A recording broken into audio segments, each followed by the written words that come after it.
Hey, welcome to my sit-down stand-up show. I'm Emmett Finley. You have seen me on Now You're Talking with Dave McCabe. Thanks so much, everybody, for tuning into the show. Hey, employment's been really challenging. I've had a few jobs over the past year. I worked for the power company for a little while. They were all shocked to find out that how I was an incompetent electrician. Shocked! My next job was working in the orange juice factory, but I got canned. I just couldn't concentrate. You know, cleaning mirrors is a job that I really could see myself doing. See myself cleaning mirrors.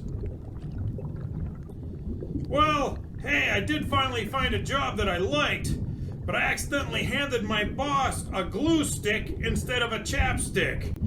She still isn't talking to me. I'm sure it's gonna be fine. Well, hey, let's get on with the show. From across the pond, London that is, now from Pittsburgh, put your fins together for Harriet Riley! Yeah! Hi, Dave. I am so sorry for getting this to you at such a late hour. It's been the worst week here. It's been a nightmare. Yeah, I know. I had to pull the dog out of daycare. And it's really difficult to find good care for dogs around here. The market is flooded with people who, frankly, I wouldn't leave kids with. Yeah, they used her image in an advertising campaign without my permission. And if they'd bothered to ask me, I wouldn't have given it to them anyway. I mean, I've been a model, and there is no way I am putting that dog through that stress, that aggravation. Yeah, I wasn't a catalogue model, I wasn't a Victoria's Secrets angel or anything, but I was the face of a major national campaign, so I know what it's like.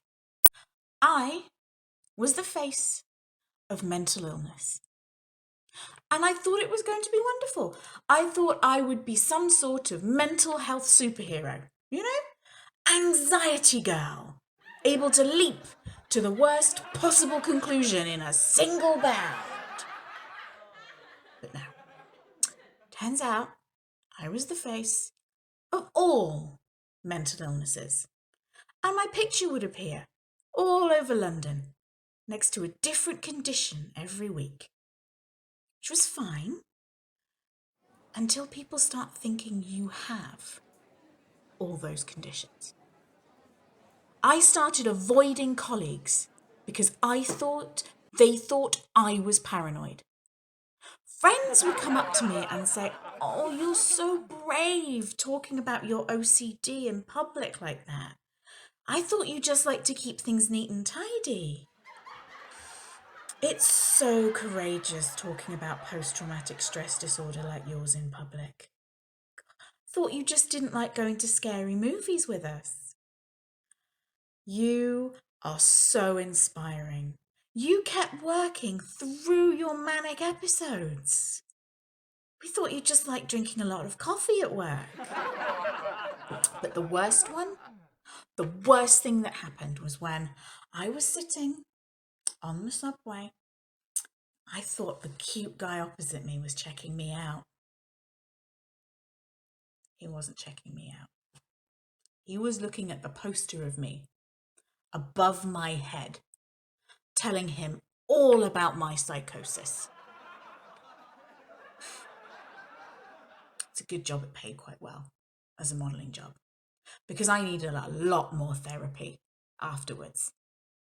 And I can't afford therapy for the dog. I mean, it's ridiculously expensive. So that's why this is coming to you late. I'm very sorry. And now I'm going to take her off for a Poochie Pamper day at the spa. All right, take care, Dave. Bye. Hey, give it up for Harriet, everyone! Hey, first off, who's Dave? Speaking of models, I tried to get a job as a tuxedo model. Well, I didn't get it. Apparently I was unsuitable.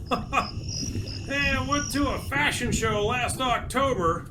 I was confused why all the models seemed to be tripping on the runway. And then I realized it was their fall collection. Ha ha! I love fashion, I really do, I love fashion. Have you heard about the new reversible jackets? Yeah, I'm excited to hear how they turn out. Reversible. Oh, anyways, you can see our next comic every Friday night at the Tonydale in Robinson. Please give a warm welcome to Doug Sluk! Yeah! Oh, hello. I didn't see you there. This has been a rough year for all of us. It's been rough for essential workers. It's been rough for frontline healthcare workers. It's been rough on reality TV stars who once cameoed in Home Alone 2. But it's been tougher on nobody more, in my opinion, than the shape-shifting reptile alien who accidentally let QAnon and the MyPillow guy in on the plans for intergalactic world domination. This individual had one job, and that was to help the global elite find and procure small humans to be eaten for their adrenochrome and to commit enough voter fraud to ensure the election of the clone of Joe Biden. How hard could it be to hide the fact that all of the Democratic Party and all of Hollywood are cannibals who prey upon the brains of small children? I mean, who in their right mind would ever suspect Tom Hanks? It was a slam dunk. And now this poor individual has egg on his face. We've all been there. We've all had one too many drinks and started spilling all of our secrets to the secretly alive JFK Jr. in a hotel lobby in Sheboygan. So to you, I raise my glass of bleach and I toast to you. I promise you, 2021 will be better, Lizard Man. I promise. Hang in there.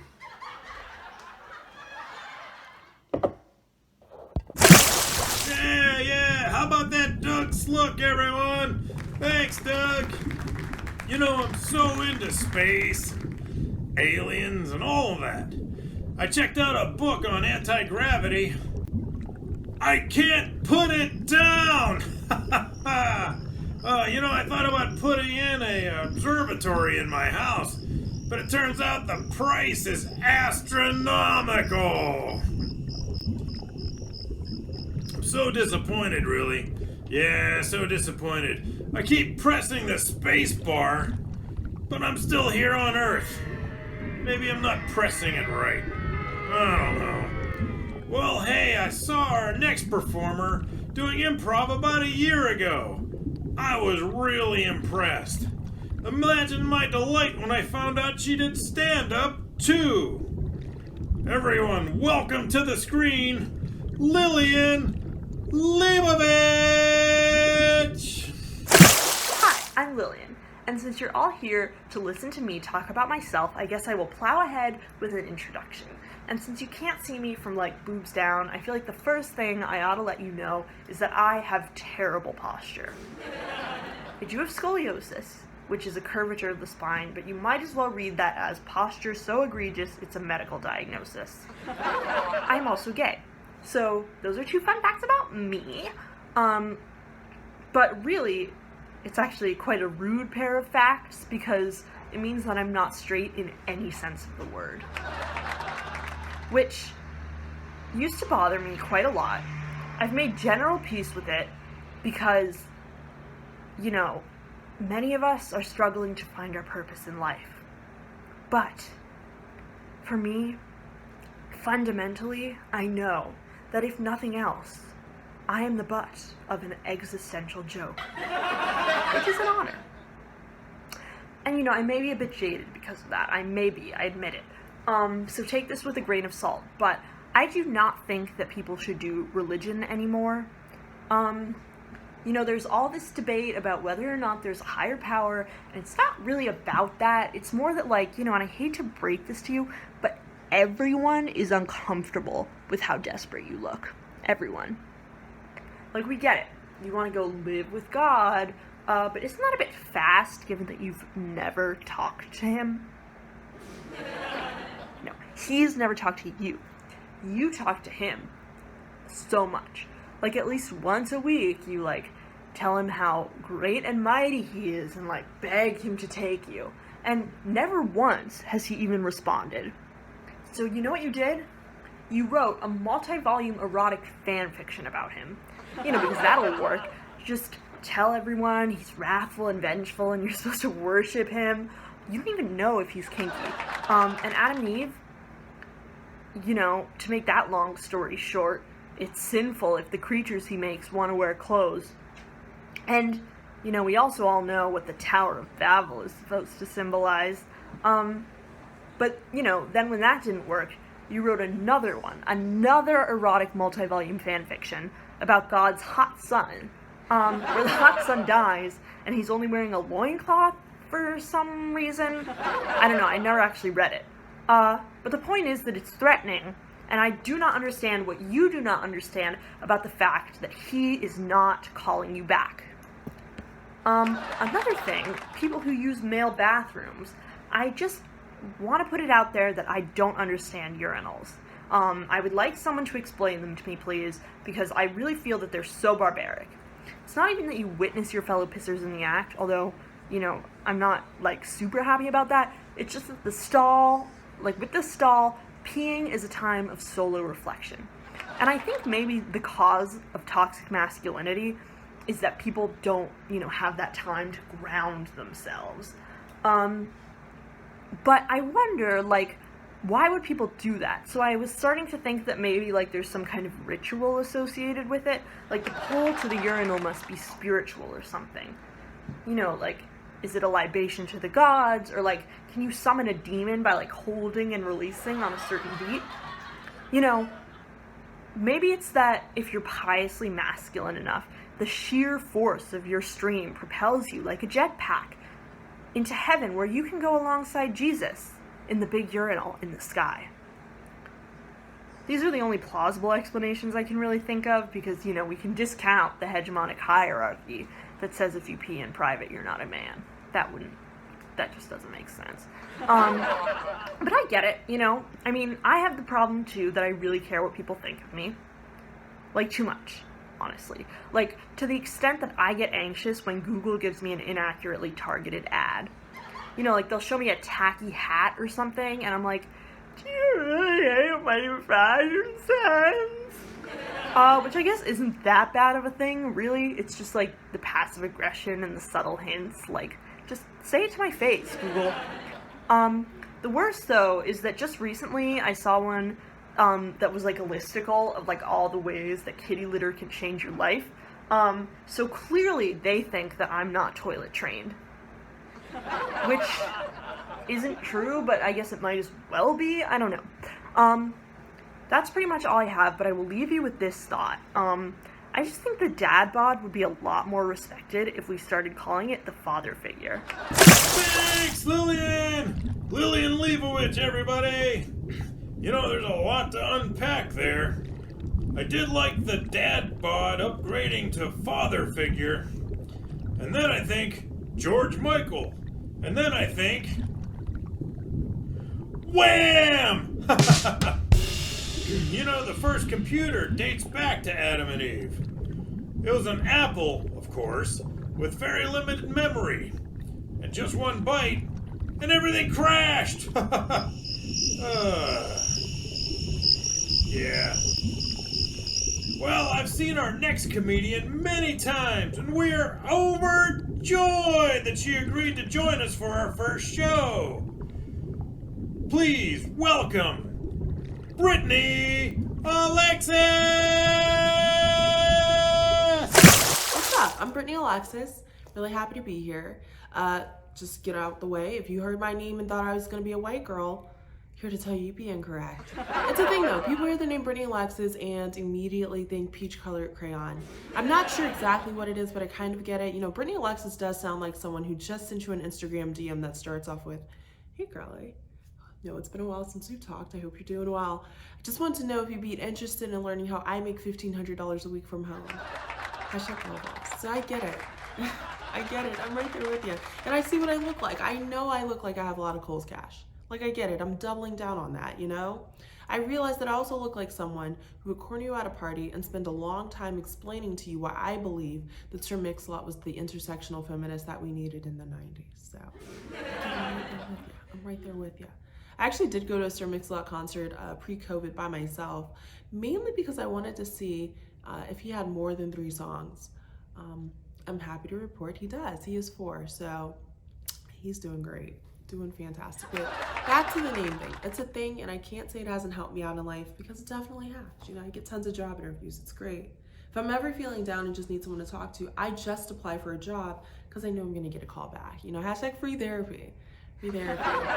But yeah, you know, being in this pandemic is wild. Things have been changing. You know, I've been realizing I actually like wearing masks a lot more than I think most people do. Big reason is because you can catfish people in person. You know, I'm living my best life. It's fantastic. And I've been dating this guy for 8 months. Doesn't know I have a mustache. No idea. And I'm not going to tell him. And you don't either because you're too far away and I have a lot of makeup on. So it's great. It's great. People are really willing to risk it all for half a face. They're like, I don't know what's under that mask, but I know it must be true love. So it's great. I've been thinking a lot and I'm here to tell you Gaston was right. That's dangerous. Don't do it. Not for the reasons he said, but just because like you start reflecting and realizing things about yourself, not fun at all.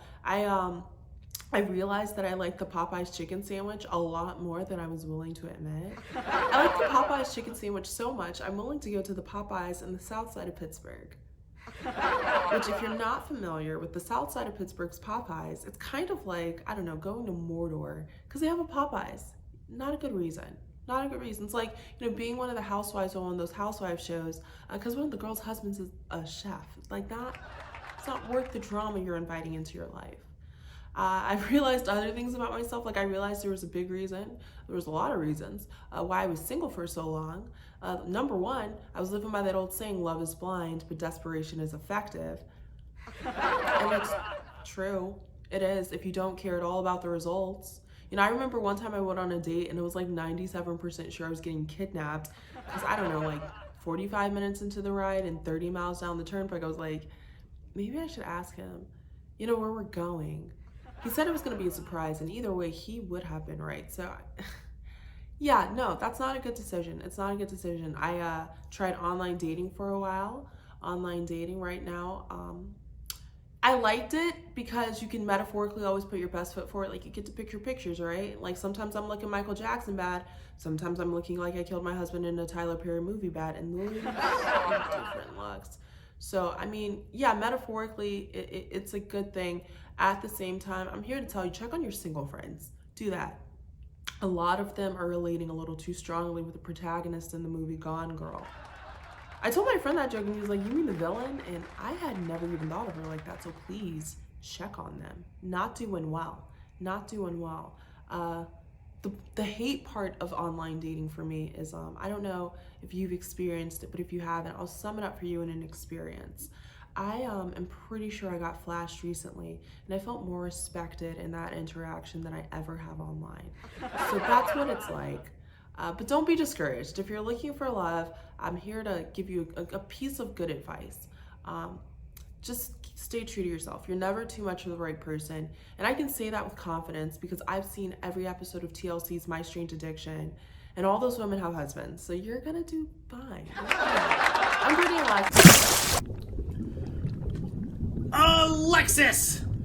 Brittany, your clip just chopped off a little bit, so I thought I'd help you out. That's our show! Give it up one more time for Harriet Riley, Doug Sluk, Lillian Leibovich, and Brittany Alexis! Yay! Thanks! Remember everybody, stay safe out there and tip your waitresses! Not your canoes! That's it for us tonight! Take care, everyone! Bye!